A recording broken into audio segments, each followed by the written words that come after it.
Hello friends, Satyanath Tagore group में आप सभी का स्वागत है। जैसा कि हमारे ग्रुप में जो मेंस की टेस्ट सीरीज चल रही है परख प्रोग्राम के तहत, उसका आज तीसरा टेस्ट था। यूनिट 3 आपको दिया गया था। यूनिट 3 का आपको कुछ सिलेबस दिया गया था। उसके अकॉर्डिंग आपको आंसर राइटिंग करनी थी आज इस क्वेश्चन पेपर में। उसके अकॉर्डिंग आपको क्वेश्चन दिए गए थे। तो चलिए हम लोग शुरुआत करते हैं। पहले में हम देख लेते हैं कि हमें कौन कौन से क्वेश्चन आज दिए गए थे। तो पहला क्वेश्चन था, उसमें 3 लाइनों में उत्तर लिखना था। तो पहला दिया था मंगल पांडे, दूसरा था बेगम हजरत महल, तीसरा था पावना विद्रोह। फिर जो दूसरा क्वेश्चन था उसमें 2 क्वेश्चन थे, उनको 50 शब्दों में करना था, 5 से 6 लाइनों में करना था। तो पहला था चंपारण आंदोलन पर टिप्पणी लिखिए, दूसरा था जनजातीय विद्रोह के प्रमुख कारणों को लिखना था, और जो तीसरा क्वेश्चन था वह 200 शब्दों में लिखना था। ठीक है ना, 200 शब्दों में, यानी कि 11 मार्कर था, 2 पेजों में इसको लिखना था। ठीक है, 48 लाइन, आप लाइन में गिन के रख सकते हैं, 48 लाइनों में करना था। ठीक है ना। कुछ लोग जो उन कॉपियों में लिख रहे हैं जो पिछली बार की जो कॉपियाँ बनी, जो कोचिंग इंस्टीट्यूट में चलती हैं, उसके हिसाब से, आयोग की कॉपी के हिसाब से सही कर रहे हैं। वो 2 पेज जो उनके होते हैं, वो 2 पेज वो करेक्ट हैं। ठीक है ना। करेक्ट उसमें 48 लाइन है, 24 लाइन एक पेज में, तो 11 मार्क के हिसाब से बहुत सही है। और कुछ लोगों ने हमारे इंस्टीट्यूट की कॉपी को भी प्रिंट करा लिया, तो ये अच्छी बात है। यदि आपके घर में प्रिंटर है या आपके आसपास कोई दुकान खुली है, वैसे तो लॉकडाउन सब जगह लगा है, तो आप, या आपके घर में आसपास आपके दोस्त के पास किसी के पास प्रिंटर है, तो आप उससे प्रिंट करा लें वो कॉपी सत्यनाथ टैगोर ग्रुप की। ठीक है ना। वो मॉडल कॉपी डली है, मॉडल आंसर की कॉपी डली है, आंसर बुक, तो आप उसको निकलवा लें। उसमें क्वेश्चन सॉल्व करने की कोशिश करें। अब ये सारे क्वेश्चन थे, इनको 25 मिनट में करना था। अभी आपके लिए टाइमिंग 25 मिनट है, बाद में टाइमिंग 18 मिनट कर देंगे। ठीक है ना। 5 मिनट रहना है, आपको पता ही है कि, है ना, एक पार्ट से 5 मिनट रहना है। 18 × 5 = 90। ठीक है ना, 18 × 5 = 90, तो 90 मिनट, मतलब 1.5 घंटे में आपको करना है। तो इस प्रकार से आपको कोशिश करनी है। और जो लोग ईमानदारी से कर रहे हैं ना, 25 मिनट में सॉल्व करने की कोशिश कर रहे हैं ईमानदारी से उसको याद करके, तो वो लोग डेफिनेटली इम्प्रूव करेंगे और मेंस में वही लोग लिख पाएंगे। बाकी जो लोग बहुत टाइम लगा रहे हैं, टाइम पे नहीं कर पा रहे हैं, उनको नहीं कर पाना। आपको दोपहरी में डाल दिए जाते हैं कल के टॉपिक, तो आप उसको याद कीजिएगा। ठीक है। कई सारे लोग हैं जिनके पास नहीं है, क्या कहते हैं, अवेलेबल नहीं है मटेरियल। उनका मटेरियल इंदौर में रखा है, जहाँ पे भी कोचिंग करते थे वहाँ रखा है। तो आप देखिए, अब जैसे मैंने 3 मार्कर दिए थे, मंगल पांडे, बेगम हजरत महल, पावना विद्रोह, इनको आप नेट से भी देख सकते हैं, ज़रूरी नहीं है आप उन नोट्स ही को पढ़ें। ठीक है ना। इनको आप नेट से देख लो, चंपारण आंदोलन को नेट से देख लो, फिर उसको करो। ठीक है ना। और जो ये वीडियो चलती है, इसमें मैं आंसर राइटिंग के टिप्स तो आपको देता ही हूँ, और साथ साथ आप देखते हो उसमें किस तरीके से ड्राफ्ट किए गए हैं आंसर। तो आपको उसी तरीके से बनाना है अपने नोट्स। आप चाहें तो आप खुद भी अपने नोट्स बना सकते हैं, और जिन लोगों ने नोट्स लिए हैं उनको दिक्कत वाली कोई बात नहीं है, उनके लिए ऐसे ही ड्राफ्ट हैं ये नोट्स। ठीक है ना। इस प्रकार से ड्राफ्ट किए गए हैं कि आप आसानी से 5 मार्कर और 11 मार्कर कर पाएंगे कोई भी चीज़ को। चलिए देखते हैं, शुरुआत करते हैं हम पहले क्वेश्चन की। हमारा पहला क्वेश्चन था हमारा मंगल पांडे। तो मैंने लिखा है मंगल पांडे को पहले क्वेश्चन में, 1857 की क्रांति के प्रमुख स्वतंत्रता संग्राम सेनानी। ये मैंने लिख दिया, 1857 की क्रांति के प्रमुख स्वतंत्रता संग्राम सेनानी। चर्बी लगे कारतूसों का विद्रोह, बाघ व हुडसन की हत्या। ठीक है ना। इन्होंने क्या किया था, इनके विद्रोह का कारण ये था। ठीक है, तात्कालिक कारण यही है, ये सबसे बड़ा कारण है, चर्बी लगे कारतूसों का विद्रोह। 1857 का जो संग्राम हुआ था, उसका भाई मेन कारण यही था, चर्बी लगे कारतूसों का प्रयोग। ठीक है ना। और बाघ व हुडसन की इन्होंने हत्या कर दी थी इसी कारण। बाघ व हुडसन जो लिखे हैं, ये बाघ व हुडसन लिखा है, ये अधिकारी थे। ठीक है ना, उस पर। और ये बैरकपुर छावनी में थे मंगल पांडे, तो उन्होंने वहाँ पे हत्या कर दी थी। बाद में अंग्रेजों द्वारा इनको 8 अप्रैल 1857 को फांसी दे दी गई। इनको पकड़ लिया और इनको फांसी पे चढ़ा दिया। तो इस प्रकार से मंगल पांडे के ऊपर एक मूवी बनी है, आमिर खान ने उसमें रोल किया है। आप लोग ये सब चीज़ें भी देखते रहिएगा, देखते रहना चाहिए। सही चीज़ें ये हमारे इतिहास से रिलेटेड हैं, जो जीएस में बहुत कम आती है सब चीज़ें। ठीक है। फिर हम देखते हैं, दूसरा था हमारा बेगम हजरत महल। तो देखिए मैंने किस तरीके से लिखा बेगम हजरत महल को। मैंने लिखा है अवध के नवाब वाजिद अली शाह की पत्नी। ठीक है, अवध के नवाब जो थे, वाजिद अली शाह की पत्नी। तो मैंने लिखा अवध के नवाब वाजिद अली शाह की पत्नी। तो ये अवध के नवाब थे, उनकी दूसरी पत्नी थी ये। ठीक है। फिर मैंने दूसरा पॉइंट लिख दिया, अवध व लखनऊ से विद्रोह का नेतृत्व किया। अवध व लखनऊ से उन्होंने क्या किया, विद्रोह का नेतृत्व किया। और कैम्पवेल, यहाँ पर कैम्पवेल लिखा है, यहाँ पर आप कैंपवेल कर लेना, कैंपवेल, ठीक है ना। कैंपवेल द्वारा विद्रोह का दमन किया गया, कैंपवेल है, कैंपवेल, ठीक है ना। ये वाह अलग तरीके से बन गया थोड़ा, तो ये वाह बना हुआ है, ठीक है। कैंपवेल ने विद्रोह का दमन किया, ठीक है ना। अंग्रेज अधिकारी था कैंपवेल। आप चाहो तो यहाँ पर आपको ये, आपने को ये याद नहीं है कैंपवेल द्वारा विद्रोह का दमन किया गया, तो आप ये लिख दो, जो इनके क्या कहते वो थे ना, इनके सहयोगी थे, इनके सहयोगी थे कौन, मौलवी, मौलवी अहमदुल्ला, अहमदुल्ला, ठीक है ना, अहमदुल्ला। तो इनको आप लिख सकते हैं, इनका नाम लिख सकते हैं आप, ठीक है ना। तो इस प्रकार से आप कर सकते हैं। चाहो तो आप एक लाइन ये भी लिख सकते हो कि इन्होंने अपने अल्पवयस्क पुत्र को, ठीक है ना, बिरजिस कादर नाम था इनके, अल्पवयस्क पुत्र का नाम था बिरजिस कादर, को नवाब घोषित कर दिया। तो ये सब चीज़ें आपको इस तरीके से करना है, ठीक है ना। कुछ चीज़ें याद रखनी, कुछ चीज़ें याद नहीं रखनी है, ठीक है ना। तो इस प्रकार से आप करेंगे। फिर हम देखते हैं तीसरा। तो तीसरा था पावना विद्रोह, मैंने आपको दिया था पावना विद्रोह। तो पावना विद्रोह था क्या, क्या था, कृषक विद्रोह था। तो देखिए मैंने पहली लाइन क्या लिख दी कि ब्रिटिश औपनिवेशिक शासन के विरुद्ध एक प्रमुख कृषक विद्रोह, या आप ऐसा लिख सकते हैं सीधा कि भाई एक प्रमुख कृषक विद्रोह था, आप सीधा ये लिख दो, एक प्रमुख कृषक विद्रोह, सही है। फिर मैंने बता दिया स्थान पावना था, और जिला लिखा है यहाँ पर राज्य बंगाल है, ये गलत लिख गया, ठीक है ना, राज्य बंगाल, स्थान पावना, ठीक है ना। फिर मैंने कारण लिख दिया, देखो जमींदारों का शोषण और अत्यधिक कर, ठीक है ना। और यदि आपको और रिच करना है इसको, इतने में आपको 3 मार्कर तो मिल जाएंगे, 3 नंबर मिल जाएंगे आपको। यदि आपको और रिच करना है तो आप इसमें ले सकते हैं नेता ईशान चंद्र रॉय व शंभूपाल। शंभूपाल और ईशान चंद्र रॉय कौन थे, नेता थे इसके। यदि आपको ईशान चंद्र रॉय और शंभूपाल याद नहीं है तो आप लिख दो क्या, जमींदारों का शोषण अत्यधिक कर लिख दो आप, ठीक है ना। और यदि आपको मान लो ये कारण भी याद नहीं है, आपको एक कारण भी याद नहीं आ रहा है कि जमींदारों का शोषण अत्यधिक कर, तो आप क्या लिख सकते हैं यहाँ पर, ब्रिटिश औपनिवेशिक नीति या अंग्रेजी गवर्नमेंट का शोषण, ये भी सही हो जाएगा, ठीक है ना। ब्रिटिश भू राजस्व व्यवस्था, किसानों से संबंधित है भैया, ठीक है ना। तो ये सब चीज़ें, ब्रिटिश भू राजस्व व्यवस्था, ठीक है। भू राजस्व व्यवस्था ही में क्या होता था, जमींदार शोषण करते थे जमीन, उनमें एक व्यवस्था थी भू राजस्व व्यवस्था, उसमें जमींदारों के हाथ में दिया हुआ था कर उगाने के लिए कि आप कर उगाओ, ठीक है ना। तो वो अत्यधिक कर उगाते थे। तो यदि आपको ये 2 पॉइंट याद नहीं है तो आप एक चीज़ याद रख लो, जब भी आता है किसान आंदोलन तो आपको लिख देना है उसका कारण। कारण में आप कोई भी किसान आंदोलन आता है, आप उसके कारण में आप एक चीज़ जरूर लिख सकते, ठीक है ना, ब्रिटिश भू राजस्व व्यवस्था, ठीक है ना, या ब्रिटिश भू राजस्व प्रणाली। या फिर आप लिख दो कि जमींदारों का शोषण नहीं लिखो हर जगह तो, लेकिन आप ये लिख सकते हैं कि ब्रिटिश भू राजस्व व्यवस्था, क्योंकि ब्रिटिश भू राजस्व व्यवस्था के कारण ही कृषकों का शोषण हुआ, ठीक है ना। कृषि का वाणिज्यीकरण भी किया। तो ये सब चीज़ें हैं, आपको ये सब चीज़ें ध्यान में रखनी है, ठीक है। फिर अगला क्वेश्चन हम लोग देखते हैं, अगला क्वेश्चन क्या था।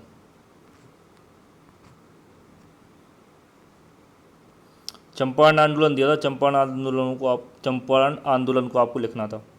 तो देखिए चंपारण आंदोलन को मैं किस तरीके से लिखता हूँ, मैंने इंट्रो में हल्का सा बता दिया कि 20वीं सदी के भारतीय इतिहास का एक प्रमुख कृषक आंदोलन। स्थान बता दिया मैंने चंपारण, और कारण बता दिया मैंने नील बागान मालिकों का शोषण।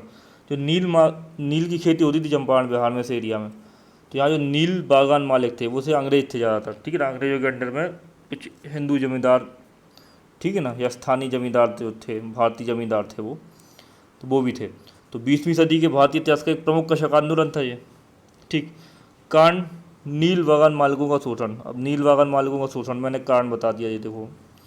फिर उसके बाद में मैंने क्या बता दिया, एक लाइन ये बता दी कि 3 कठिया पद्धति से नील की खेती के लिए मजबूर करना। अब 3 कठिया पद्धति क्या होती है कि जो सबसे उपजाऊ 3/20 भाग था, सबसे उपजाऊ ज़मीन का 3/20 भाग था, उस पर नील की खेती करने के लिए ज़बरदस्ती मजबूर किया जा रहा था किसानों को 3 कठिया पद्धति में, ठीक है ना। 3/20 3 कठिया पद्धति यहाँ पर प्रचलित थी, ठीक है ना। तो सबसे उपजाऊ 3/20 भाग पर नील की खेती के लिए इनको मजबूर किया जा रहा था। फिर मैंने लिख दिया, देखो नेता लिख दिए मैंने, नेता लिख दिए महात्मा गांधी, ब्रज किशोर, राजेंद्र प्रसाद, महादेव देसाई, ये सब नेता थे। और भी हैं, इतना ही लगा मुझे कि इतना ही लिखना चाहिए, इतना ही बहुत है। फिर मैंने तरीके बता दो, जहाँ महात्मा गांधी का नाम जुड़ गया ना, जहाँ महात्मा गांधी का नाम जुड़ गया, कोई भी सत्याग्रह हो, कोई भी आंदोलन हो, समझ रहे ना, तो उसमें आपको केवल यही चीज़ दिखेंगी, धरना प्रदर्शन और सत्याग्रह। सत्याग्रह को कभी भी महात्मा गांधी के पहले वाले जो आंदोलन है उनमें कभी यूज नहीं करना। सत्याग्रह जो एक बहुत अच्छी चीज़ है, सत्याग्रह, सत्य के लिए आग्रह, इसका फुल फॉर्म होता है सत्य के लिए आग्रह। तो सत्याग्रह जो है, ये सत्याग्रह जो लिखा ना, ये सत्याग्रह, ये गांधी ने इंट्रोड्यूस किया इंडिया के, गांधी ने बताया सत्याग्रह कैसे करते हैं। उसके पहले धरना प्रदर्शन करते थे, धरना प्रदर्शन करते जरूर थे, तो उतना प्रभाव नहीं रहता था, समझ रहे ना। तो इस प्रकार से गांधी जी सत्याग्रह को लाया। तो गांधी जी जहाँ पर भी जुड़े आते हैं, गांधी जी कहीं पर भी जुड़ गए, गांधी जी के बाद जो जितने भी आंदोलन चालू होते ना, धरना प्रदर्शन सत्याग्रह उनका था। तो ये चीज़ आपको याद रखना है। तो आपको देखो 2-3 चीज़ें तो आप ऐसे ही याद कर लोगे यार, देखो आप,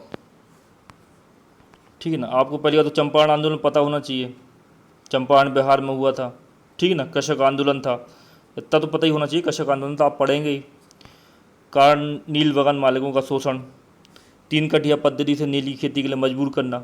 नेता महात्मा गांधी, ब्रजकिशोर, राजेंद्र प्रसाद, महादेव देसाई। तरीके धरना प्रदर्शन, सत्याग्रह, यही है। उसके पहले तरीके होते थे ज्ञापन देना, समझ रहे ना। जैसे गांधी ने बताया था असहयोग करना, असहयोग कर दो भाई, बहिष्कार कर दो चीज़ों का, विदेशी वस्तुओं का बहिष्कार कर दो, अदालतों का बहिष्कार कर दो, स्कूलों का बहिष्कार कर दो। उसके पहले जो लोग करते थे सत्याग्रह, वो उसके पहले जो लोग आंदोलन करते थे वो क्या करते थे, ज्ञापन सौंपते थे, वो सभाएं करते थे, वो भाषण देते थे। तो इस प्रकार से चीज़ें चलती रहती थी, ठीक है। फिर परिणाम देख लेते हैं हम, परिणाम। तो परिणाम था बगान मालिक 25% धन वापस करने के लिए बाध्य हो गए। और फिर मैंने एक और चीज़ लिखी है यहाँ पर, देखो, बाध्य। रविन्द्रनाथ टैगोर ने इस आंदोलन के दौरान या इस सत्याग्रह के दौरान गांधी जी को महात्मा की उपाधि दी थी। महात्मा की उपाधि गांधी जी को रविन्द्रनाथ टैगोर ने चंपारण आंदोलन के दौरान दी थी। ये चीज़ आपको याद रखना, चंपारण आंदोलन के दौरान महात्मा गांधी को महात्मा की उपाधि, गांधी जी को महात्मा की उपाधि रविन्द्रनाथ टैगोर ने दी थी। तो इस प्रकार से आपको करना है। तो देखो आपको 5 से 6 लाइन ही करनी है, 6 से 7 लाइनों से आपको ऊपर नहीं करना। आयोग में देखो 6 लाइन लिखा है, जैसे आयोग में लिखा है 6 लाइन्स। तो आयोग का भी देखिए कोई भरोसा नहीं है, आपको बताऊं मैं, MPPSC में सच में आयोग का कोई भरोसा नहीं रहता। आपको बता दें, पिछली बार का जो एथिक्स का पेपर था, एथिक्स के पेपर में जो केस स्टडी आती है, तो आप केस स्टडी उठा के देखो 2019 की, आपको केस स्टडी वो अनसीन पैसेज लगेंगे, वो अनसीन पैसेज रख दिए 2019 में उन्होंने एथिक्स के पेपर में, ठीक है ना। तो आयोग का कोई भरोसा नहीं है क्या पूछ रहा है। तो आपको अपने डायमेंशन को बढ़ा के रखना। आपको एक और जैसे क्वेश्चन बताऊँ मैं, universal basic income.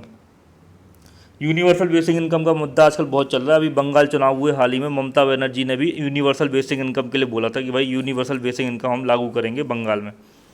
Rahul Gandhi भी जब ये लोकसभा चुनाव हुआ है ना पिछला, उसमें भी उन्होंने बोला था कि मैं यूनिवर्सल बेसिक इनकम लागू करने की कोशिश करूँगा। तो यूनिवर्सल बेसिक इनकम एक कंसेप्ट है, आपको बता दूँ मैं। तो यूनिवर्सल बेसिक इनकम में क्या होता है कि एक तय इनकम जो होती है, एक तय राशि जो होती है, वो सीधे क्या होती है, पहुंचा दी जाती है, सीधे पहुंचा दी जाती है किसके, लाभार्थियों के खातों में, या गरीबों के खातों में, या देश के नागरिकों के खातों में। और फिर वो अपने हिसाब से क्या करते हैं, परचेस करते हैं, चीज़ों को अपना जीवन यापन करते हैं। तो यूनिवर्सल बेसिक इनकम लाने के पीछे का कारण ये है, ये उसके पीछे सोच है कि आप इतनी सारी योजनाएं चलाते हैं, मनरेगा चला रहे हैं, आप दुनिया भर की योजनाएं चला रहे हैं रोजगार के लिए। उससे अच्छा है कि आप सीधा एक पैसे दे दो, तो ये कहलाती है यूनिवर्सल बेसिक इनकम। लेकिन हमारे रघुराम राजन ने इसको डिनाई किया था कि बोले नहीं, ठीक है। तो खैर मैं आपको ये बहुत चाणक्य हाँ पहुँच गया, मैं आपको ये यूनिवर्सल बेसिक इनकम बताने लगा। तो मैं यूनिवर्सल बेसिक इनकम बताने का मतलब केवल सीधा सा ये था कि यूनिवर्सल बेसिक इनकम को अभी तक UPSC ने नहीं पूछा है, लेकिन MPPSC ने पूछा है इकोनॉमी के पेपर में। 2019 में इकोनॉमी के पेपर में 15 मार्क कराया यूनिवर्सल बेसिक इनकम के ऊपर, आप देख सकते हैं। तो मैं आपको करंट का महत्व बताने की कोशिश कर रहा हूँ, करंट से आपको जुड़े रहना है, ठीक है ना। और करंट का तो इस बार कैसे भी आना है 500 वर्ड का, तो आपको करंट से जुड़े रहना है जी। आपका हो गया पेपर।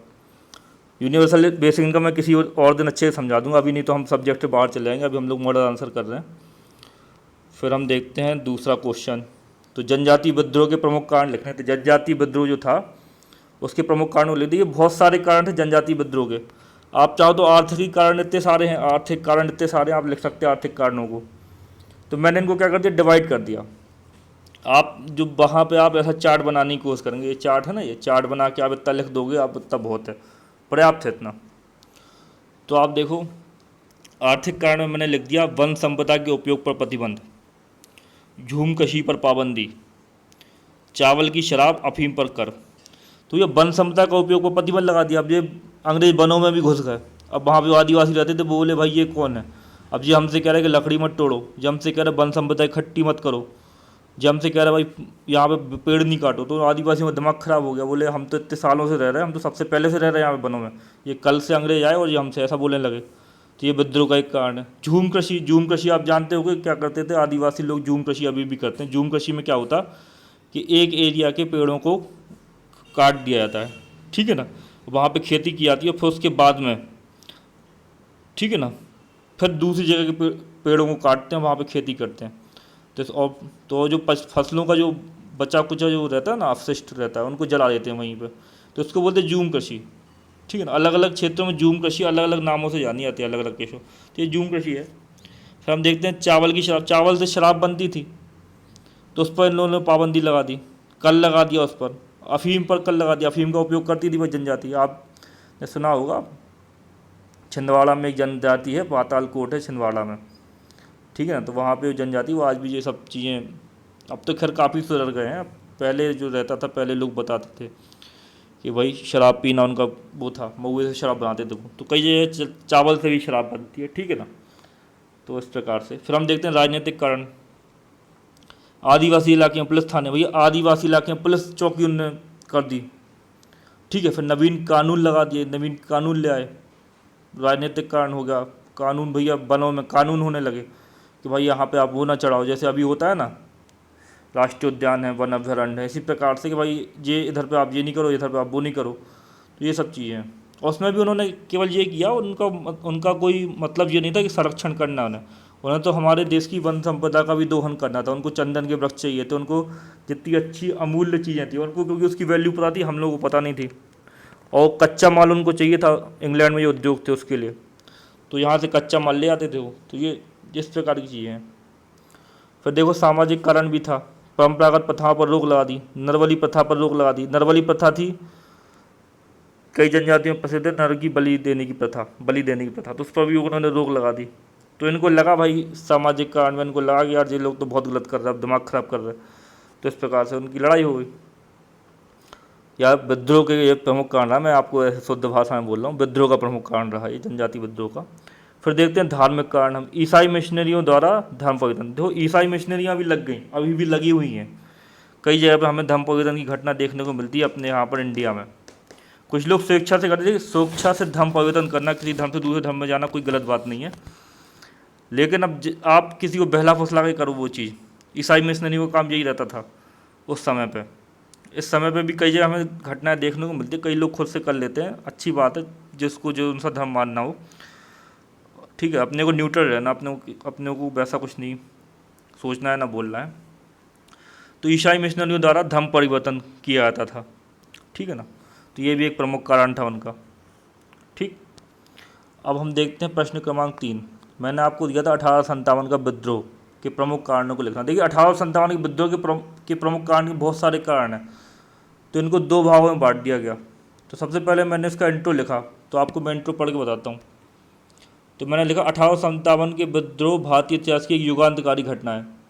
इससे विद्वानों द्वारा प्रथम स्वतंत्रता संग्राम की संज्ञा दी गई, जिसके प्रमुख कारण निम्न हैं। तो 1857 का विद्रोह भारतीय इतिहास की एक युगांतकारी घटना, जैसे विद्वानों द्वारा प्रथम स्वतंत्रता संग्राम की संज्ञा दी। अब कई लोग हैं उन्होंने इसकी आलोचना भी की, उन्होंने बोला 1857 का संग्राम जो था वो भाई वो नहीं था, स्वतंत्रता संग्राम नहीं था, ये तो ऐसी विद्रोह था, राजे रजवाड़ों का विद्रोह था, नवाब थे जो राजा थे, राजे रजवाड़े थे, उनका विद्रोह था। तो ऐसा भी बोलते हैं कई लोग। कई अंग्रेजी इतिहासकार हैं वो बोलते भाई ये हिंदुओं का विद्रोह था ईसाइयों के प्रति, कईयों ने ऐसा भी बोला है, ठीक है ना। तो इस प्रकार से ये सब चीज़ें हैं। अब हम देखते हैं, वो सब मैं पढ़ूंगा, मैं वो सब नोट्स में डालूंगा, जो लोग नोट्स हम लोगों के परचेस कर रहे हैं उसमें सब आपको मिलेगा। तो हम देखते हैं कारण। तो कारण से दीर्घकालिक कारण, तात्कालिक कारण। तो दीर्घकालिक कारण में राजनीतिक कारण थे, आर्थिक कारण थे, सामाजिक कारण थे, ठीक है ना, धार्मिक कारण थे, सैनिक कारण थे, और था भैया तात्कालिक कारण। ये सबसे बड़ा कारण था, ये मेन कारण था। उस समय एकदम से आग जल गई, एकदम से विस्फोट हो गया, तो तात्कालिक कारण एकदम से विस्फोट का था। और ये सब कारण जो दीर्घकालिक कारण थे ना, ये राजनीतिक कारण, आर्थिक कारण, ये भी पृष्ठभूमि तैयार कर रहे थे कि भाई लड़ाई तो होना है, जिस दिन हो जाए। बहुत हो गया था, शोषण बहुत हो रहा था, तो इस प्रकार से। तो हम सबसे पहले देखते हैं राजनीतिक कारण को देख लेते हैं। दीर्घकालिक कारण हम लोगों ने चालू किया, ये दीर्घकालिक कारण लिखा हुआ है। दीर्घकालिक कारण में हम लोग राजनीतिक कारण देखते हैं। तो सबसे पहले भैया व्यवगत का सिद्धांत, डॉक्ट्रिन ऑफ लेफ्ट बोलते शायद इसको। तो लॉर्ड डलहौजी के द्वारा लागू किया गया यह सिद्धांत। देसी राजाओं को अपने उत्तराधिकारी के रूप में गोद लेने का अधिकार समाप्त कर दिया गया। झांसी की रानी लक्ष्मीबाई लड़ गई थी, उनके साथ भी यही दिक्कत हो रही थी कि उनकी कोई पुत्र नहीं थी, कोई संतान नहीं थी। अब जिन राजाओं की संतान नहीं होती थी उनके राज्य को ये लोग मिला लेते थे अंग्रेज। ये उनका व्यवगत का सिद्धांत था, लॉर्ड डलहौजी ने इसको लाया था, बहुत फेमस है। ये पर्टिकुलर 5 मार्कर में आ सकता है, ये 5 मार्कर में आ जाए, ये 11 मार्कर में भी आपसे पूछा जा सकता है। तो आपको तैयार रहना इस चीज़ के लिए, इसको आपको 5 मार्कर और 11 मार्कर में पढ़ लेना। तो ये था भाई, तो कब्जा कर लेते तो भाई विद्रोह हो गया, किसी का पुत्र नहीं है वो दत्तक पुत्र नहीं ले सकता, समझ रहे ना आप। तो इस प्रकार से फिर हम देखते हैं पेंशन व उपाधियों का। देखो पेंशन और उपाधियाँ मिलती थी जहाँ जहाँ अंग्रेजों ने कब्जा कर लिया, या कई कई राजे रजवाड़ों से संधियाँ कर ली और कई जगह पे उन्होंने कब्जा कर लिया। तो उनका ये था कि हम आपको पेंशन देंगे, जो वहाँ के स्थानीय वो रहते थे जिसमें विद्रोह ना हो, तो वो कह रहे थे कि हम पेंशन देंगे। जैसे पेशवा बाजीराव द्वितीय के पुत्र नाना साहब जो थे, उनकी पेंशन बंद कर दी। कर्नाटक, तंजौर और सूरत के राजाओं की उपाधियों को बंद कर दिया। उपाधि भी देते थे, आपने सुना होगा 21 तोपों की सलामी, या आपने सुना होगा कभी कभार राजा सवाई मान सिंह, ठीक है ना, सवाई राजा, या और भी होती थी उपाधियाँ जो होती थी। तो इस प्रकार की उपाधियाँ दी जाती थी। सर की उपाधि भी देते थे अंग्रेज, विद्वानों को देते थे। तो राजाओं को भी उपाधियाँ देते थे, जिसमें राजाओं को लगता था उनकी शान और शौकत और अंग्रेज कर रहे हैं, ठीक है ना। तो इस प्रकार से वैसा भी करते थे, उल्लू बनाने का काम भी था, फूट डालने का काम भी था। तो ये सब चीज़ें थी। तो उनकी पेंशन बंद कर दी। तंजौर व सूरत के राजाओं की उपाधि बंद कर दिया। उनको गुस्सा आई, उनने भी विद्रोह किया, ठीक है ना। फिर हम देखते हैं अवध का विलय। तो हम देखते हैं अवध के विलय को। तो अवध के अंतिम नवाब वाजिद अली शाह का वैध उत्तराधिकारी, देखिए वही बेगम हजरत महल वाली कहानी है ये। व्यवगत सिद्धांत के अनुसार अवध का विलय नहीं किया जा सकता था, ठीक है ना। अवध के अंतिम नवाब वाजिद अली शाह का वैध उत्तराधिकारी था। अब इनका यहाँ पर वैध उत्तराधिकारी था अवध के नवाब का, वाजिद अली शाह का, लेकिन फिर भी व्यवगत का सिद्धांत लगा रहे ये लोग, बोल रहे कि नहीं आता, ठीक है ना। डलहौजी बोल रहा है कि कुशासन के आधार पर हम कर रहे हैं ये सब, ठीक है ना। कुशासन के आधार पर 1856 ईस्वी में अवध को ब्रिटिश साम्राज्य में मिला लिया और विद्रोह शुरू हो गया। अब भाई वहाँ पे आपने व्यवगत का सिद्धांत लाए, बोले दत्तक पुत्र नहीं सकते, चलो ठीक है, इसका भी विद्रोह हो रहा था। लेकिन अब भाई उनका वैध उत्तराधिकारी, फिर भी आप लोग क्या कर रहे हैं, विलय कर रहे हैं। तो इस प्रकार से तो और विद्रोह तो हो गई। फिर इनाम कमीशन था। 1857 ईस्वी में डलहौजी ने जमींदारों एवं जागीरदारों की जांच के लिए इनाम कमीशन बैठाया तथा बाद में 20,000 जागीरें जब्त कर ली। देखो जमींदारों को खड़ा किया था, ठीक है ना। अंग्रेजों ने जमींदारों को खड़ा किया था कर लेने के लिए जमींदारों को खड़ा किया था। जब हम लोग भू राजस्व व्यवस्था को पढ़ेंगे तो इन लोगों ने एक व्यवस्था लाए थे, स्थायी जमींदारी बंदोबस्त। अंग्रेजों द्वारा स्थायी जमींदारी बंदोबस्त लाया गया था। तो उसके तहत बंगाल, बिहार, उड़ीसा, उत्तर प्रदेश की बनारस डिवीजन, उत्तरी कर्नाटक में ये लागू की गई थी, ठीक है ना। तो इसके तहत ये हो रहा था। तो जमींदारों को उन्होंने खड़ा किया और जमींदारों से बोले कि आप कर दो हमें अधिक से अधिक, ठीक है ना। तो उस समय पे भाई जमींदारों, उनको लगा कि जमींदारों ने कुछ मतलब वो किया है, घपला किया है कर देने में। तो उन्होंने एक इनाम कमीशन बैठा दिया और 20,000 जागीरों को जब्त कर लिया। तो फिर जमींदारों ने भी विद्रोह कर दिया। जमींदार भी काफ़ी सशक्त वर्ग हो गया था, सशक्त वर्ग था, ठीक है ना। कुछ ऐसे जमींदार थे जो पहले से राजा महाराजाओं के समय के जमींदार थे, जागीरदार थे, और कुछ ऐसे थे जिनको अंग्रेजों ने खड़ा किया था। तो इस प्रकार से हम देखते प्रशासनिक विभेद भी था।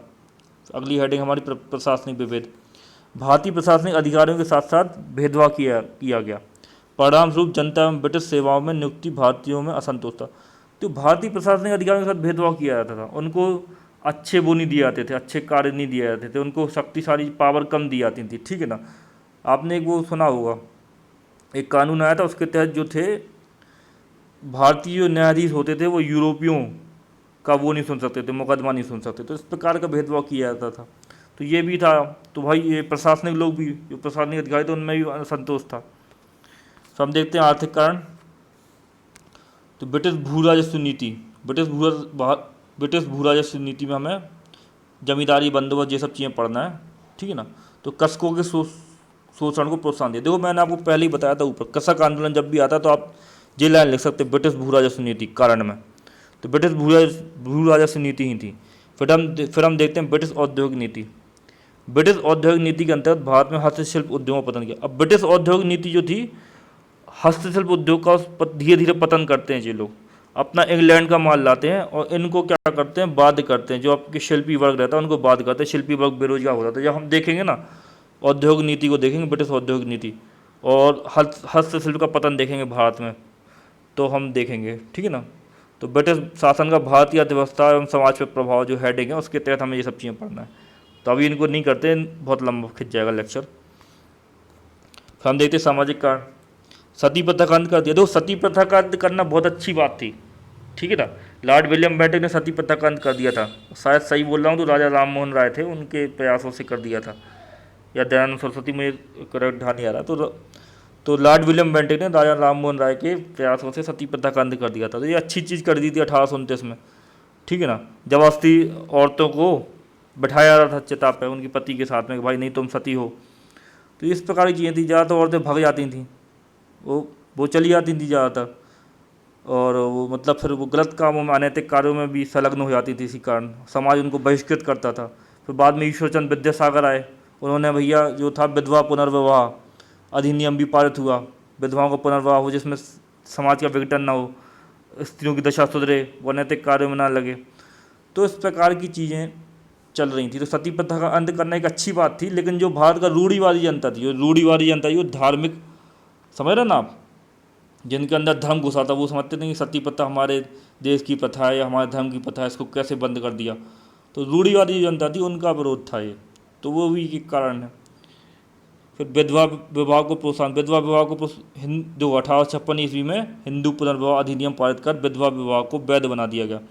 अंग्रेजों से इस कार्य के विरोध भी परंपरागत जनता में संतोष था। जो रूढ़िवादी लोग थे वो कहते थे कि विधवा को कोई अधिकार नहीं, भाई उसका पति खत्म हो गया तो अब वो किसी से शादी नहीं कर सकती, वो सफ़ेदी साड़ी पहनेगी, वो अच्छे कपड़े नहीं पहन सकती। तो ये सब रूढ़िगत परंपराएं थी इंडिया में, ठीक है ना। तो इस प्रकार की चीज़ें थी।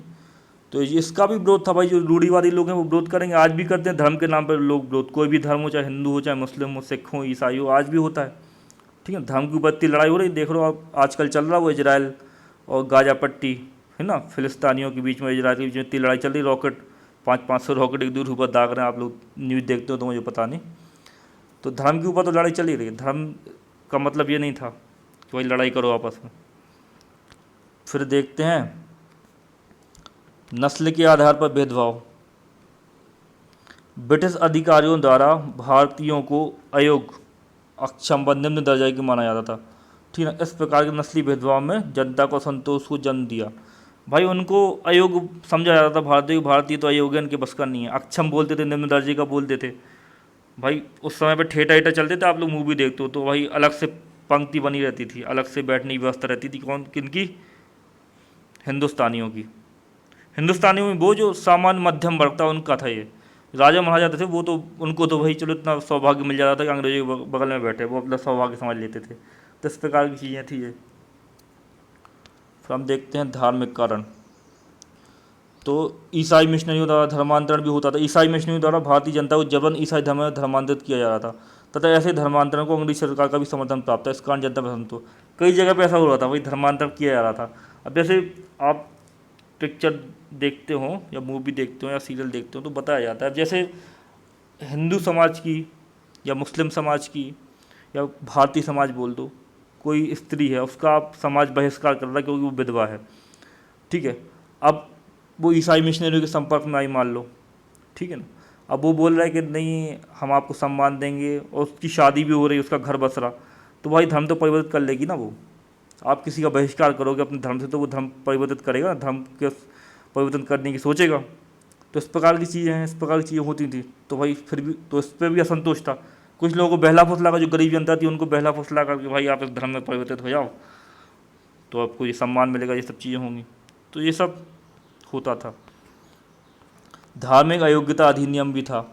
1850 ईस्वी में पास किए गए धार्मिक अयोग्यता अधिनियम द्वारा यह कानून बनाया गया कि धार्मिक परिवर्तन से पुत्र अपने पिता की संपत्ति से वंचित नहीं होगा।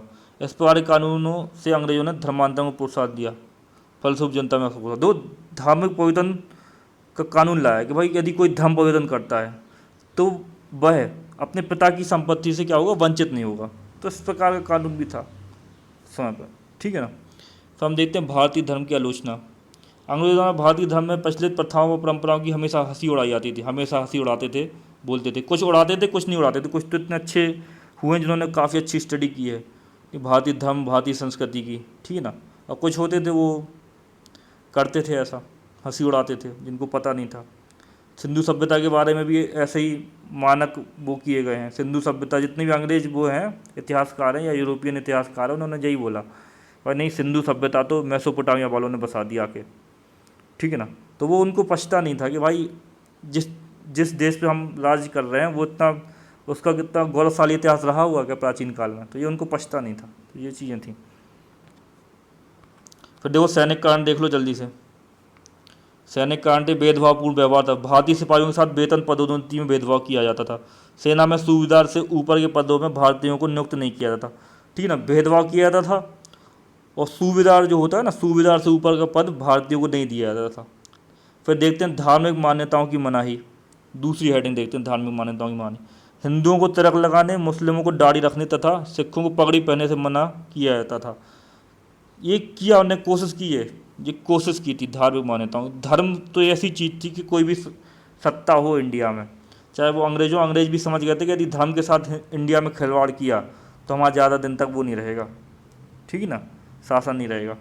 मुग़ल भी ये समझते थे कि धर्म के साथ हमें खिलवाड़ नहीं करना है, तेरा उन्होंने भी खिलवाड़ नहीं किया, और जिन्होंने खिलवाड़ किया तो आप देखो फिर पतन हुआ मुग़ल साम्राज्य का। तो इस प्रकार से चीज़ें थीं। तो कोशिश की थी ऐसा करने की, ठीक है ना। ये चाहो तो आप पॉइंट हटा भी सकते हो। फिर देखते हैं डाकघर अधिनियम। तो 1854 ईस्वी में पारित डाकघर अधिनियम के द्वारा सैनिक निःशुल्क डाक सुविधा को समाप्त कर दिया गया। जो निःशुल्क डाक सुविधा थी ना सैनिकों की, उसको समाप्त कर दिया गया, उनसे ही पैसे लेने लगे।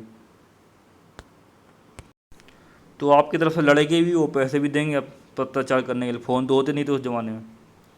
फिर सामान्य सेना भर्ती अधिनियम आ गया, ठीक है, सामान्य सेना भर्ती अधिनियम 1856 ईस्वी में पारित। इस अधिनियम के अनुसार सैनिकों को यह स्वीकार करना होता था कि वे अतावित समुद्र पार जाने से मना नहीं कर सकते। अब ये सबको मानना पड़ता था, ठीक ना, कि भाई वो मना नहीं कर सकते समुद्र के पार यदि उनको भेजा लड़ाई में। विश्व युद्ध होते थे, आपको पता होगा विश्व युद्ध में भी भारतीय सैनिक गए, बहुत वीरता से लड़े हैं, ठीक है ना। या बाहर अंग्रेजों की कहीं लड़ाई हो रही, मान लो बर्मा से लड़ाई हो रही, नेपाल से लड़ाई हो रही, तो इस प्रकार से उनको क्या कहते हैं, भेजा जाता था, बाहर भी भेज सकते थे ज़बरदस्ती, समुद्र के पार भी। फिर हम देखते हैं ये कारण होगा हमारे दीर्घकालिक कारण, ये दीर्घकालिक कारण थे। और फिर हम देखते हैं तात्कालिक कारण, जो सबसे बड़ा कारण है, जो मेन कारण है, ठीक है ना। यदि आप 11 मार्कर आएगा तो आपको दीर्घकालिक कारण लिखना है। आप जो इतने बड़े, इतना पहले मैंने लिखा है ना, इतना आप लिखोगे 11 मार्कर नहीं लिख पाओगे, बहुत ज़्यादा हो जाएगा जी। तो मैं तो आपको समझाने के लिए सब लिख दिया इतना ज़्यादा, आपको उसको छोटा छोटा करके लिखना है। आप चाहो ना तो आप केवल इतना लिखोगे ना, ब्रिटिश भू राजस्व नीति, ब्रिटिश औद्योगिक नीति, और केवल आप ये हेडिंग डाल दोगे तो आपका एक पेज से ज़्यादा भर जाएगा, ठीक है ना, एक पेज से ज़्यादा आपको भर जाना है। तो इस प्रकार से आपको करना है। फिर हम देख लेते हैं तात्कालिक कारण। आपको अपने हिसाब से देख लेना है कि हमें इतना ज़्यादा इसमें जोड़ना है कि नहीं जोड़ना। फिर हम देख लेते हैं तात्कालिक कारण। 1856 ईस्वी में सरकार ने पुरानी ब्राउन बेस के स्थान पर न्यू इनफील्ड राइफल का प्रयोग करना शुरू किया। इस राइफल में कारतूस के ऊपरी भाग को मुंह से काटना पड़ता था। जनवरी 1857 ईस्वी में बंगाल सेना में यह अफवाह फैल गई कि कारतूस में गाय व सूअर की चर्बी लगी है। कालांतर में हुई जांच में भी यह सिद्ध हो गया। अतः सैनिकों को विश्वास हो गया कि चर्बी वाले कारतूसों का प्रयोग उनका धर्म भ्रष्ट करने की निश्चित प्रयत्न है। तो देखो ये था मेन कारण, ठीक ना। मंगल पांडे ने इसी कारण विद्रोह कर दिया था बैरकपुर छावनी में। तो ये मेन कारण था कि चर्बी लगे कारतूस से नई बंदूक आई, पुरानी ब्राउन बेस के स्थान पर न्यू इनफील्ड राइफल आई, अच्छी अत्याधुनिक राइफल थी। अंग्रेज़ों को उनको सिखाना था, जो उनके सैनिक थे, भारतीय सैनिक थे, अंग्रेज़ों के अंडर में उनको सिखाना था।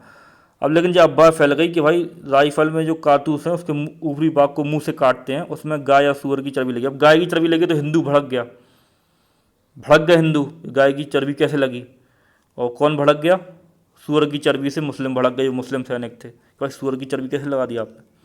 और ये हो गया तात्कालिक कारण, और बाद में ये सिद्ध भी हो गया कि सचमुच में चर्बी लगी थी। झूठ भी बोला गया सैनिकों से कि नहीं ऐसा कुछ नहीं है, चर्बी अरबी नहीं लगी, कुछ ऐसा झूठ भी। ये तात्कालिक कारण था, ये मेन कारण था।